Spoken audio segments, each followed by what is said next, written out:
Ekibin girişimci ruhla çalışma anlayışını nasıl oluşturabilir? Çok güzel, harika, süper bir fikir buldum diyorsun. Uygulanmıyor. Hizmetkar liderin kendi kendine sorular sorması gerekiyor. Her zaman aslında altlar üstlerini yönetirler. Aslında burada yönetici kim oluyor?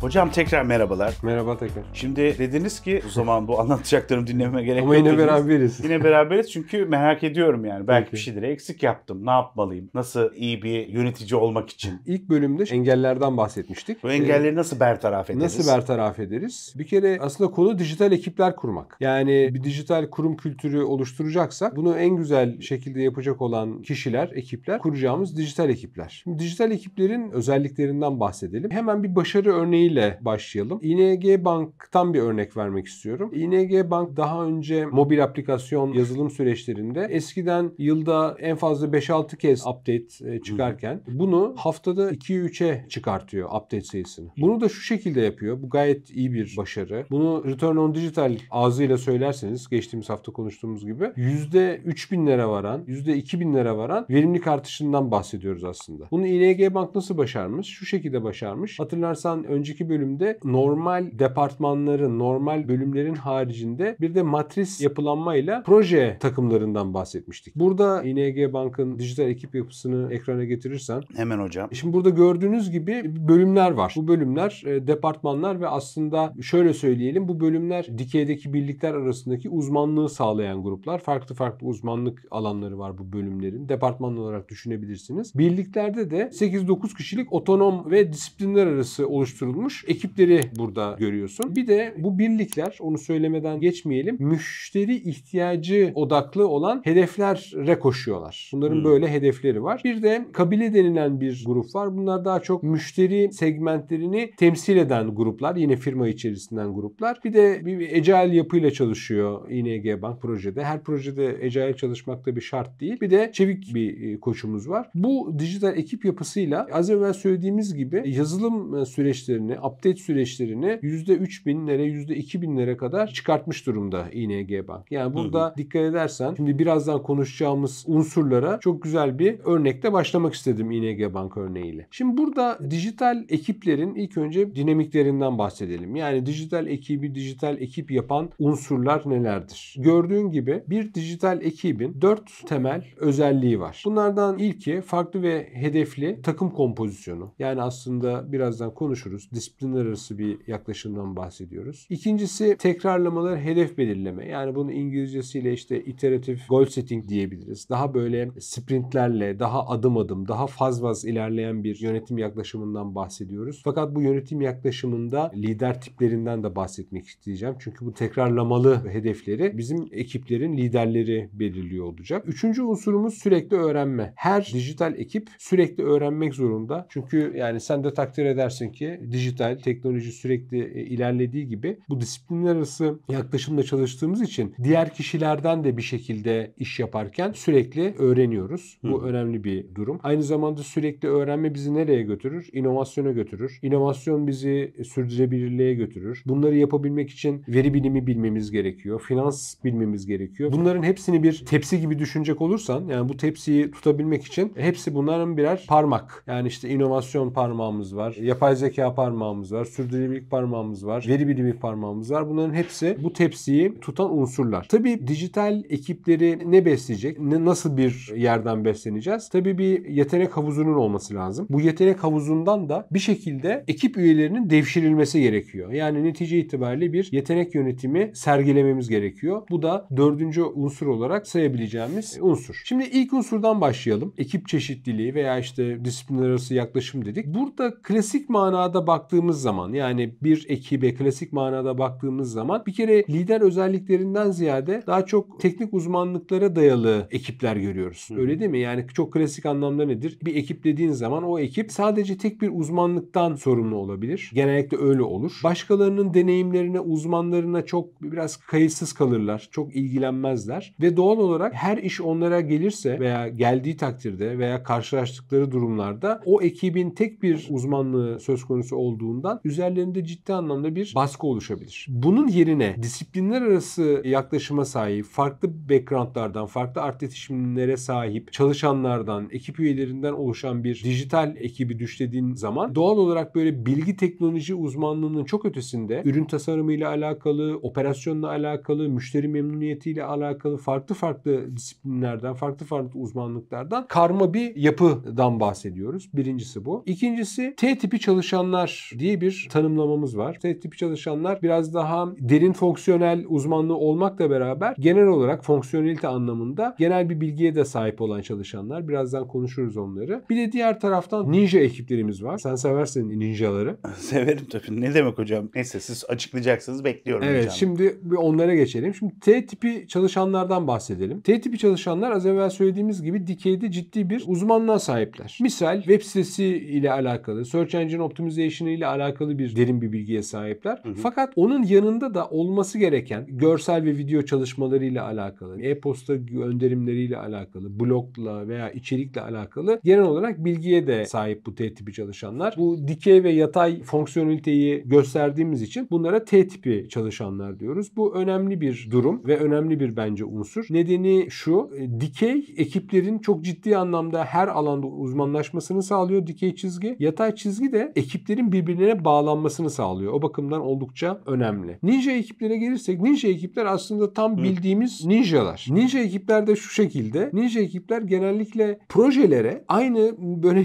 ninjalar gibi tam böyle görev adamı şeklinde belirli bir dikeyde uzmanlığa sahip olur. Belirli bir süre projelerde bizim görevlendirdiğimiz ekipler alıyor. Ne demek o? Misal bir projede şöyle bir durum söz konusu olabilir. Bir database migration projesi vardır. Oracle database'ini Microsoft'a taşıyoruzdur da Microsoft'ta işte Oracle'a taşıyoruzdur her neyse. Bir migrasyon söz konusuysa yani oturup da bu konunun uzmanı olan kişi veya kişileri o 8 aylık 10 aylık belki proje içerisinde aylarca tutmaya gerek yok. Öyle değil mi? Oradaki uzmanlığa sahip olan kişiler belirli bir süre artık ne kadar sürecekse o 5 gün mü sürer, 10 gün mü sürer, 2 hafta mı sürer?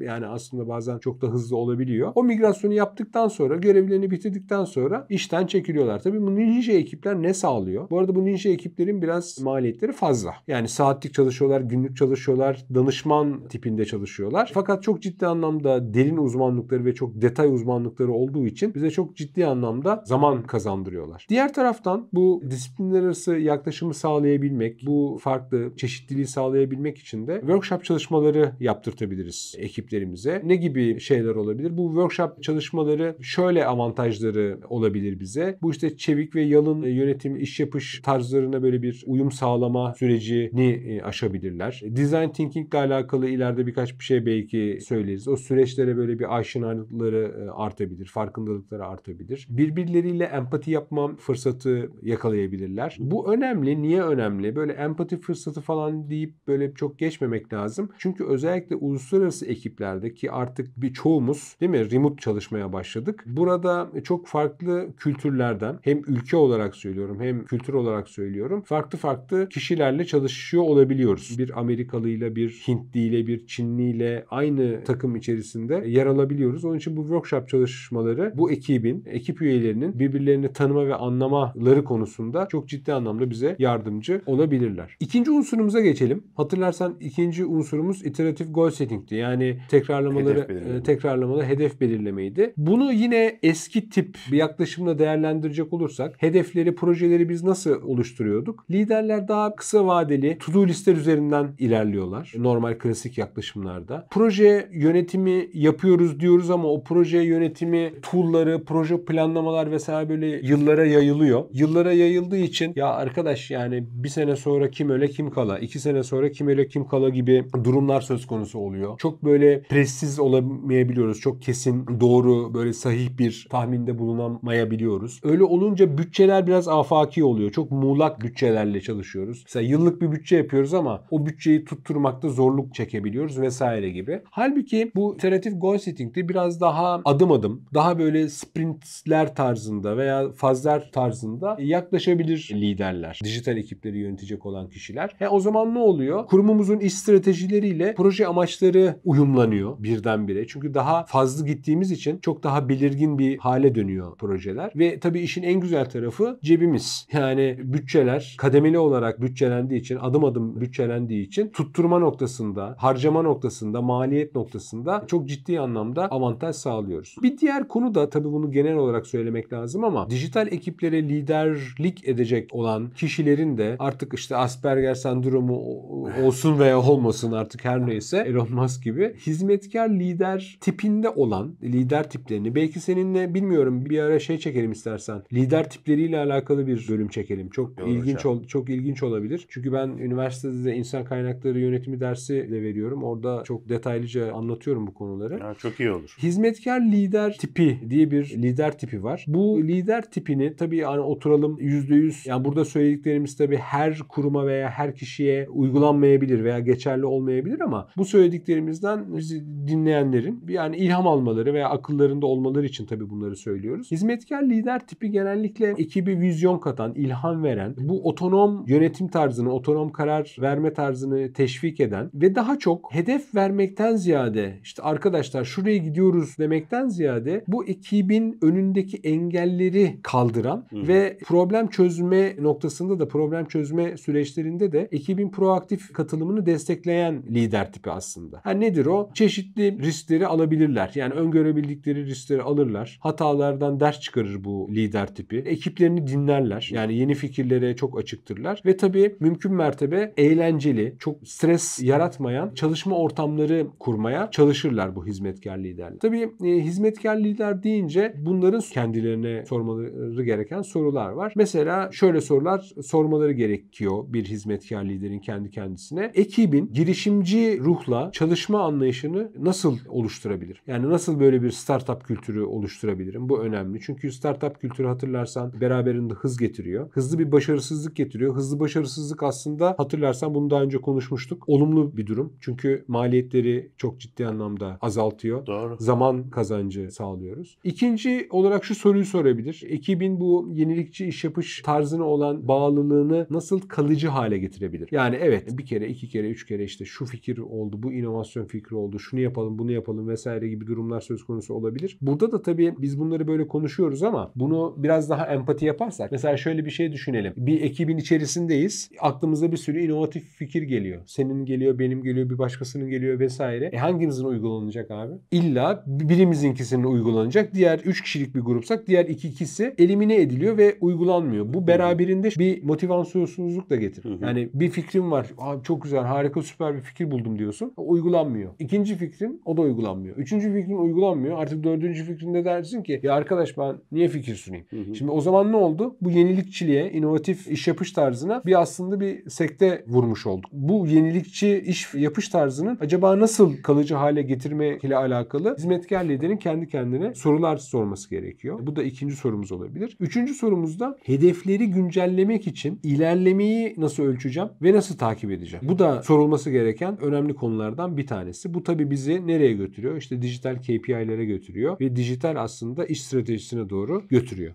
Otonom yönetim ortamının da kurulması lazım bu hizmetkar liderler tarafından. Eğer otonom yönetim ortamı kurulursa, otonom yönetim ortamı konusunda hatırlarsan geçtiğimiz bölümde bazı cümleler kurmuştuk. Bunun kurulabilmesi için de şöyle bir durum söz konusu. Üst yönetimin vizyonu ve strateji iyi belirlemesi gerekiyor. Çünkü neden? Sandbox'tan bahsetmiştik hatırlıyor musun? Deneysel alan. Deneysel alandan. O deneysel alanın tabii belirli bir üst yönetimin, yönetim kurulunun veya işte o kurumun belirli bir vizyon ve strateji çerçevesini belirlemesi gerekiyordu. Burada da aynı durum söz konusu. Yani o otonom yönetim olacaksa herkes kafasına göre karar vermeyecek. Belirli alanlarda yönlendirilmeyle ilerleyeceğiz diye konuşmuştuk. Ekiplerin kendi kendilerine yönetmesine izin vereceğiz. Tabii bunu izin verdiğimiz ölçüde ekiplerde şunu anlaması lazım. Benim kardeşim bir sorumluluğum var ama bu sorumluluğu yerine getirdiğim müddetçe performansım artacak. Ödüllendirileceğim. Böylelikle ne olacak bu ekiplerde? İş aidiyetleri artacak. Performansları artacak ve motivasyonları artacak. Otonom yönetim ortamının kurulmasının da böyle bir avantajı var. Dijital adımlar atmak ve bunun takip etmekle alakalı yine hizmetkar liderin yapması gereken konular var. Mesela dijital ekibin ilerlemesini, gelişmesini üst yönetim ile nasıl paylaşacağız? Veya bununla paylaşırsak ne gibi bir sonuç ortaya çıkar? Bir kere şöyle güzel bir sonuç ortaya çıkabilir. Üst yönetimin farklı stratejik gelişim alanları açmasını sağlayabiliriz. Yani o zaman üst yönetim bize diyecek ki ha evet kardeşim bak siz bu alanlarda şu fazlarda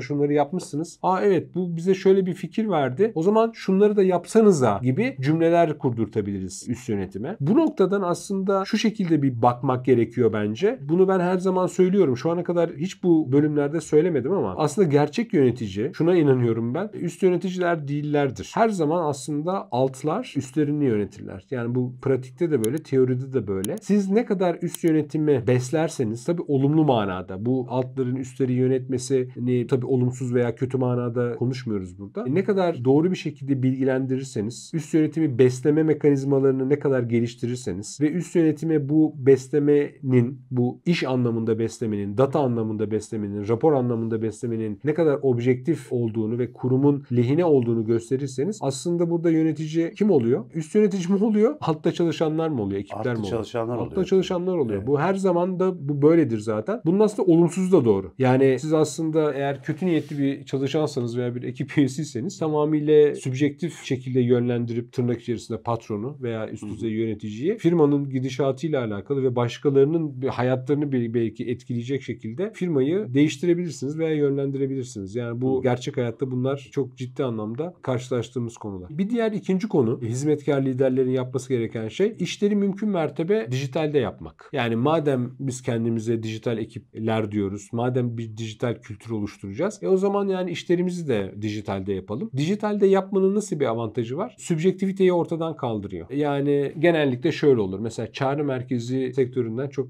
enteresan örnekler verebilirim. Mesela bir takım lideri gelir veya bir çağrı merkezi müdürü gelir. Çok hızlı bir şekilde size der ki eyvah patron, işte müdürüm ne oldu? Müşteriler acayip şikayet ediyor. Şöyle büyük bir problem var. İşte şu konuyla ilgili şikayet ediyorlar vesaire filan falan. Siz oradaki sübjektif yönlendirmeye kendinizi kaptırıp o bir heyecanla, o bir tamamıyla o psikolojiyle kaptırıp alelacele bir karar verirseniz veya o şekilde siz de o duygu selinin içerisine kendinizi kaptırırsanız yanlış kararlar verebilirsiniz. Halbuki ilk yapmanız gereken şey şu: kaç müşteriden böyle bir talep aldı? Talebin veya şikayetin içeriği, nevi, bunlarla ilgili konuştuğunuz zaman size şikayeti getirecek olan kişi genellikle muğlak cevaplar verecektir. Yani işte birçok müşteriden alıyoruz gibi böyle bir şey gelir. Değil mi? Sözel bir cevap gelir. O birçok kaç birçok? Yani 1000 mi birçok? 10 mu birçok? 100 mü birçok? Çünkü herkesin birçoku birbirinden farklı olabiliyor. Şimdi bunu sorduğunuz zaman da, yani olayı biraz daha analitik hale getirip daha zorlayıp daha veriye dayandırmaya çalıştığınız zaman da 3 müşteriden bunu aldık veya 5 müşteriden bunu aldık veya 2 müşteriden bunu aldık gibi sayılarla karşılaşabiliyorsunuz. Siz kendi işinizin kapasitesine baktığınız zaman belki günde 50.000 müşteriye belki hizmet veren bir kapasitede olabilirsiniz. Şimdi 50.000 müşteri arasında 2-3 tane müşterinin veya hizmet verdiğiniz kişinin sorun yaratması oldukça aslında normaldir. Bu gördüğünüz gibi komik bir örnek oldu aslında. Çünkü bunlar benim de zamanında başıma gelen şeyler. Bunları hep yaşadık. Özellikle orta ve alt düzey yöneticiler şeyleri alevlendirmekte çok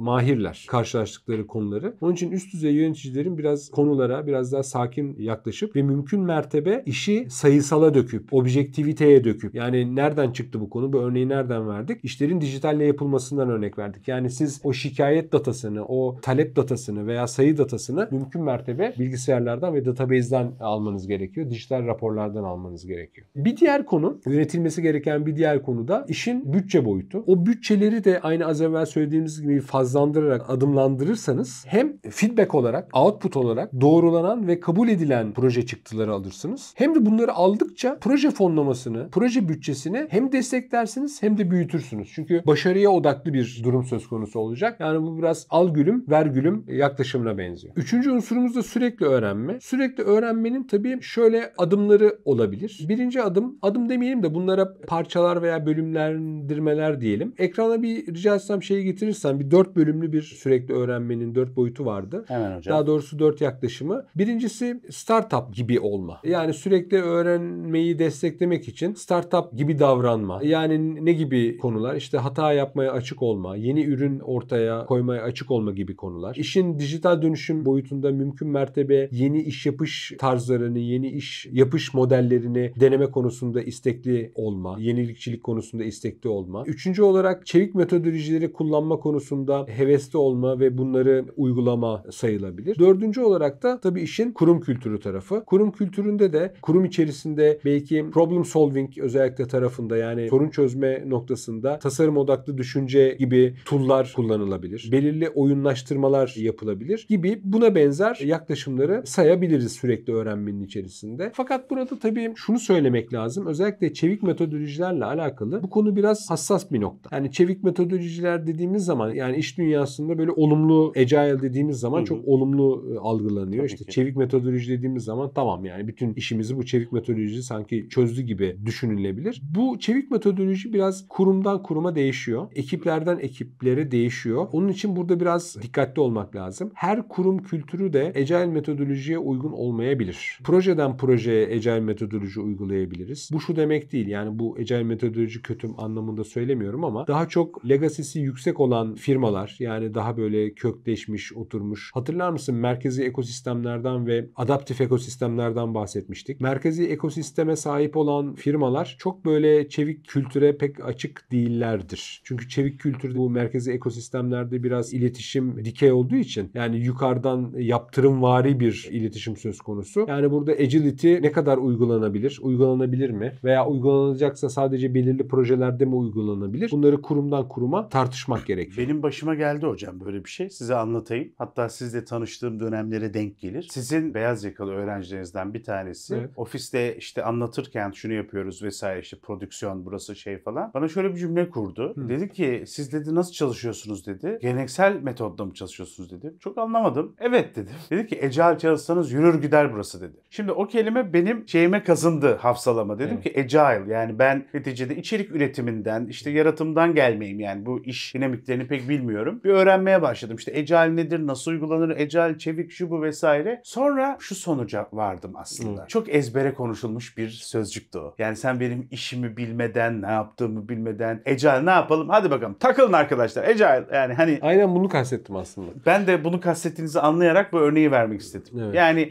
kurumdan biraz kuruma değişiyor. değişiyor. Kesinlikle öyle. Evet. Burada sürekli öğrenmek için de bir de bunun haricinde çeşitli güvenli bölgeler oluşturmak gerekiyor kurum içerisinde. Bu ne demek? Şundan kastediyorum. Bu aslında daha önce konuştuğumuz deneysel özgürlük alanlarına benziyor biraz. Burada güvenli bölgelerden şunu kastediyorum. Hatırlarsan ilk bölümde konuşmuştuk da Google gibi farklı firmalar gibi kurumlar haftalık çalışma saatlerinin belirli bölümlerini farklı inovatif projelere vesaire ayırıyorlardı. Bunlara mesela güvenli bölgeler diyebiliriz. Onun haricinde geri bildirim mekanizmaları kurabiliriz. Bunlar da güvenli bölgeler arasında sayılabilir. Yani ne demek o? Hem benim üstümün beni değerlendirdiği, hem benim kendisini değerlendirdiğim, aynı şekilde benim altımda da veya kolliklerimde de kendi eşit seviyede çalışanlarımı da değerlendirdiğim veya ekibi değerlendirdiğim ve hatta kendimi değerlendirdiğim bir çok dürüst ve samimi bir geri bildirim mekanizması da güvenli bölgelerden sayılabilir. Güvenli bölgeler aynı zamanda şunu da kapsar. Öğrenmeyi ödüllendiren bir tarz da oluşturabiliriz. Bunlar farklı farklı firmalarda var. Öğrenmeyi ödüllendirmek derken şunu kastediyorum. Mesela en basitinden bazı firmalar sizin yüksek lisans yapmanızı, değil mi? Doktora yapmanızı teşvik ediyorlar. Özel üniversitede yaptığınız zaman belki ücretinin tamamını veriyorlar. Bazen bir kısmını veriyorlar. Onunla alakalı size belirli iş zamanlarında süre özgürlüğü veriyorlar ki işte derslerinizi takip edebilin. Son olarak da yetenek yönetiminden bahsetmek istiyorum. Yetenek yönetimi tabii en önemli unsurlardan bir tanesi. Kariyer.net'in genel müdürü kulakları çınlasın Fatih Uysal çok güzel bir ifade kullanmıştı. Geçtiğimiz dönemlerde beraber bir webinar yapmıştık. Onu konuk etmiştim. Şöyle bir güzel bir cümle kurmuştu. Türkiye'de daha doğrusu genel olarak dünyada işsizlikten ziyade çalışansızlık var demişti. Gerçekten de öyle. Yani özellikle büyük firmalar, gerçi orta ve küçük ölçekli firmalar da aynı şekilde çalışan bulmakta ciddi anlamda istedikleri kalitede, istedikleri art yetişimde, istedikleri yeteneklere sahip, istedikleri yetkinliklere sahip personel bulmakta, çalışan bulmakta ciddi anlamda zorluk çekiyorlar. Bu yetenekleri bulmanın, bu yetenekleri tırnak içerisinde hunt etmenin, avlamanın en güzel ortamları da aslında dijital hub'larda boy göstermek. Yani ne demek o? Biliyorsun ülkemizde işte İTÜ Çekirdek gibi inkübasyon programları var, startup programları var. Bildiğim kadarıyla Yıldız Üniversitesi'nde var. Ankara'yı çok bilmiyorum ama İstanbul'da irili ufaklı çok güzel. Mesela dijital hub'lar var. Startup inkübasyon hem devlet üniversitelerinin hem özel üniversitelerin hem de özel kuruluşların oluşturduğu hub'lar var. Bu hub'larda bayrak sallamak, özellikle paylaşımlı ofislerin olduğu yerlerde bu tip böyle startup ve girişimcilik kültürüyle alakalı programlar çok sık oluyor. Bu tip ortamlarda boy göstermek ve bu tip programlara katılmak oldukça önemli. Çünkü orada doğal olarak o yeteneklerle bir şekilde karşılaşıyorsunuz. Diğer taraftan eğer büyük bir kurumsanız kendi içinizde buna dijital dönüşüm merkezi diyebilirsiniz, kurumsal inovasyon merkezi diyebilirsiniz veya ne bileyim bir inkübasyon merkezi diyebilirsiniz. Kendi içinizde de bu tip merkezleri kurabilirsiniz. Tabii burada böyle işte kurumsal inovasyon merkezi vesaire kurduğunuz zaman bu da işin yetenekleri elde tutma tarafı. Çünkü genellikle kurum içerisinde sizin işe alıp yetiştirdiğiniz, sizinle beraber gelişen çalışanlarınız belirli bir süre sonra ya başka firmalara transfer oluyorlar veya kendi işlerini kurma noktasında böyle bir hevesleri söz konusu oluyor. Şimdi böyle bir durum söz konusu olduğu zaman o yeteneği kaybetmemek lazım. O yeteneği kaybetmemek için de genellikle firmalar kurumsal inovasyon programları oluşturuyorlar. Ama burada gözlemlediğimiz kadarıyla, yani benim böyle piyasada gördüğüm kadarıyla bu kurumsal inovasyon programları biraz böyle yapmış olmak için yapılıyor. Burada çok ciddi bir samimiyet gerekiyor. Yani eğer bir şey yapıyorsak gerçekten onu işleteceksek ve ilerleteceksek yapmak lazım. Bu kurumsal inovasyon programları aslında çok faydalı. Niye? Çalışanınıza diyorsunuz ki kardeşim gel bu inovatif fikrini, ki o inovatif fikir çok büyük olasılıkla %80 %90 olasılıkla aynı sektörde oluyor. Gel bu fikri benim inkübasyonum altında gerçekleştir. Gel benim imkanlarımdan yararlan. Falanca departmanlarda gel bunu nüvelendirelim. Burada büyüsün, neşet etsin. Ondan sonra sen bu projeyi belirli bir olgunluğa geldikten sonra gel beraber spin-off yapalım. Gel ben de firma olarak sana ortak olayım. Gerekirse başka yatırımcılar da alayım diye çok ciddi yönetilmesi gereken bir alan aslında bu. Yani bu şekilde bir program oluşturulması gerekiyor. Onun haricinde tabii bu yetenek yönetiminin yapması gereken en önemli konu dijital liderler yetiştirmek. Şimdi dijital liderler yetiştirmek derken ilk bölümün başında neyle başlamıştık? Star çalışanla başlamıştık hatırlarsan. Evet. Bak seni star çalışandan nereye getirdim? Dijital lidere getirdim. Evet. Dijital liderler yaratabilmek için de, yetiştirebilmek için de çok ciddi anlamda eğitim ve koçluk desteği vermemiz gerekiyor buradaki ekibe. Çünkü dijital liderleri bizim yetiştirebilmemiz için bu çalışanlarımız içerisindeki, ekip içerisindeki oluşabilecek olumsuz koşulları yok etmemiz lazım. Nedir o? Mesela değişime direnç olabilir. Şimdi eğer değişime direnç olduğunu hissediyorsak organizasyonun içerisinde bunu bir şekilde yok etmemiz gerekiyor. Yenilikçi iş yapış şekillerine, iş modellerine veya gelişim ihtiyaçlarının ortaya çıkmasıyla alakalı engeller söz konusu olursa bunların bir şekilde bertaraf edilmesi gerekiyor. Bunları bertaraf edebilmek için de muhakkak ve muhakkak elimizde bulunan, ekibimizde bulunan, organizasyonumuzun içerisinde bulunan, kurumumuza zaten kazandığımız kişileri, dijital lider adaylarını muhakkak ve muhakkak eğitimlerle desteklememiz gerekiyor ve üst düzey yöneticilerimizden alacağımız koçluk ve mentorluk desteğiyle beslememiz gerekiyor. Hocam valla 2 programdır star çalışandan dijital lidere kadar geldik. Bayağı da bir şey öğrenmiş olduk. Ben de bunları böyle uyguluyorum bir yandan. Kafamda siz konuşurken geçiriyorum böyle ben ne yapabilirim bu konuda falan diye. Kendimi de geliştiriyorum. Ellerinize ağzınıza sağlık. Çok teşekkürler. Çok Haftaya ne konuşacağız? Belli mi? Sürpriz mi? Haftaya her zaman olduğu gibi sen yine sorarsın, yine konuşuruz. Tamam o zaman ben soru çalışayım. Tamam peki. Tamam hocam. Görüşmek üzere. Sağ ol. Teşekkürler.